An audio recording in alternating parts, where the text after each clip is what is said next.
శ్రీగురుభ్యో నమః.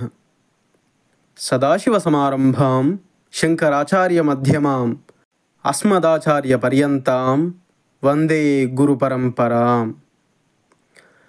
కంచి కామకోటి పీఠం పీఠాధిపతులు జగద్గురువులు శ్రీ శ్రీ శ్రీ చంద్రశేఖరేంద్ర సరస్వతి మహాస్వామివారు మకాం చేస్తున్న పుండరీపురానికి వెళ్ళాకనే తెలిసింది, ఆధునిక నాగరికత విషపు కోరల్లో పడకుండా పల్లెటూర్లు ఎంత అద్భుతంగా ఉన్నాయో అని. కురుద్వాడి నుండి పండరీపురానికి వెళ్ళే ట్రైను చాలా పాతకాలం నాటిది. చిన్న బోగీలతో, చిన్న చిన్న సీట్లతో ఉంది. ప్రయాణికులు అందరూ పల్లెటూరు వారు మరియు యాత్రికులు. చాలామంది కిందనే కూర్చున్నారు. పచ్చని పొలాల మధ్య 2.5 గంటల పాటు ఎంతో ఆహ్లాదంగా ప్రయాణం జరిగింది. అంత పాతకాలం ట్రైను అయినప్పటికీ కూడా ఖచ్చితంగా సమయానికే చేరుకుంది. నాకు హిందీ సరిగ్గా రాకపోయినా కూడా కావలసిన సమాచారం తెలుసుకున్నాను.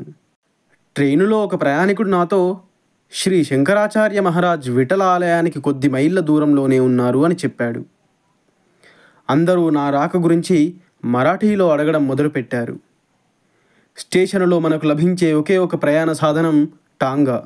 ఒక టాంగా వాడు మొత్తం సామాన్లతో సహా ప్రయాణికులను కూడా కుక్కేశాడు. ప్రయాణం మొత్తం ఏవేవో విషయాలు చెబుతూనే ఉన్నాడు. బస్సు ప్రయాణాల వల్ల కలిగే ఇబ్బందుల నుండి విఠలుని గొప్పదనం దాకా చెబుతూనే ఉన్నాడు. చివరికి నన్ను ఒక హోటల్ వద్ద దింపి చక్కగా వెళ్ళిపోయాడు. 1 గంట తర్వాత మరొక టాంగా వాలాను చూసుకొని శంకరాచార్య మహారాజ్ వద్దకు తీసుకొని వెళ్ళి తిరిగి నా బసకు తీసుకురావడానికి మాట్లాడుకొని బయలుదేరాను. చాలా దూరమని, కష్టతరమైన ప్రయాణం అని కూడా చెప్పాడు. కానీ తర్వాత నాకు తెలిసింది అతను చెప్పినంత దూరం కష్టం ఏమీ కాదని. ఆ టాంగావాలా చెప్పినట్టు పండరీపురంలో నది చంద్రవంకలాగా ఉన్నందున దాన్ని చంద్రభాగా నది అంటారని చెప్పాడు. ఆ నది చాలా చూడముచ్చటగా ఉంది. విఠలుడి ఆలయం నుండి వస్తున్న భక్తులను శంకరాచార్యుల దర్శనం కోసం ఒకవైపు నుండి మరొక వైపుకు తీసుకువెళ్తున్న పడవలు కనిపించాయి. అప్పుడే తెల్లవారుతుండగా దర్శనం కోసమని మహాస్వామి వారి సన్నిధికి నడిచాను. దేశం నలుదిక్కుల నుండి వచ్చిన భక్తులు అక్కడ ఉన్నారు. లోపల ఉన్న పెద్ద హాలులో తెల్లవారుజాము నుండే పరమాచార్య స్వామి వారి దర్శనం కోసం వేచి ఉన్నారు. ఆశ్రమ సహాయకులొకరు భక్తుల ప్రార్థనలను మహాస్వామి వారికి చేరవేస్తున్నారు.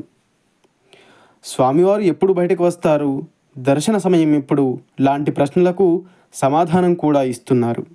కొద్దిసేపటి తరువాత భక్తుల సంఖ్య కూడా ఎక్కువ అవడంతో ముందున్న మరొక హాలులోకి పంపారు. భక్తులందరినీ ఒక వరుసలో నిలబెట్టి 2 చెక్క బల్లలను భక్తులను నియంత్రించడానికి పెట్టారు. 2 కానిస్టేబుళ్ళు అక్కడున్న వారిని వరుసగా నిలబెడుతున్నారు. దృఢకాయుడైన ఒక చౌకీదారు వంటి వ్యక్తి భక్తులకు సూచనలు ఇస్తున్నాడు. ఒక యువతి హరహర శంకర కాలడి శంకర అని భజనను మొదలుపెట్టింది. ఒక్కసారిగా మొత్తం హాలంతా భక్తితో నిండిపోయింది. ఒక యువకుడు అందరికంటే బిగ్గరగా భజనలు పాడడం మొదలుపెట్టాడు. అక్కడ పరమాచార్య స్వామి వారు రావడానికి 3 ద్వారాలు ఉన్నాయి. బహుశా వారు ముందున్న ద్వారం గుండా వస్తారేమో అని అక్కడ కొందరు ఆడవారు, మగవారు పూలు, పళ్ళు, హారతి పళ్ళాలు పట్టుకొని ఉన్నారు. వారి వెనుక ఒక మధ్యవయస్కుడైన వ్యక్తి వరుసలో ముందు నిలుచున్నందుకు చాలా సంతోషంతో కనిపిస్తున్నాడు. కొద్ది దూరంలో నిలబడి ఉన్న అతని భార్య, కుమార్తెలను వచ్చి తన వెనకాతల నిలబడమని చెబుతున్నాడు. క్షణాలు గడుస్తున్నాయి. అందరి కళ్ళు ముందున్న ద్వారంపైనే ఉన్నాయి. అప్పుడే కొంతమంది మాటలు విన్నాము. మహాస్వామి వారి శిష్యునితో కలిసి మరొక్క ద్వారం గుండా వచ్చారు. అందరూ జయ జయ శంకర, హరహర శంకర అంటూ అటువైపు తిరిగారు. అందరినీ కూర్చోవలసిందిగా చేతితో సైగ చేశారు మహాస్వామి. ఆ చౌకీదారు స్వామివారికి సాష్టాంగం చేశాడు. మహాస్వామివారు అతన్ని గుర్తుపెట్టి పేరుతో పిలిచి మాట్లాడడంతో తనకు కలిగిన గౌరవానికి మహదానందపడ్డాడు ఆ వ్యక్తి అంటూ శ్రీ ఏ ప్రసన్నకుమార్ ఈ విధంగా వివరించారు. అపార కరుణాసింధుం జ్ఞానదం శాంతరూపిణం శ్రీ చంద్రశేఖర గురుం ప్రణమామి ముదాన్వహం. సర్వం శ్రీ గురు దివ్యచరణారవిందార్పణమస్తు.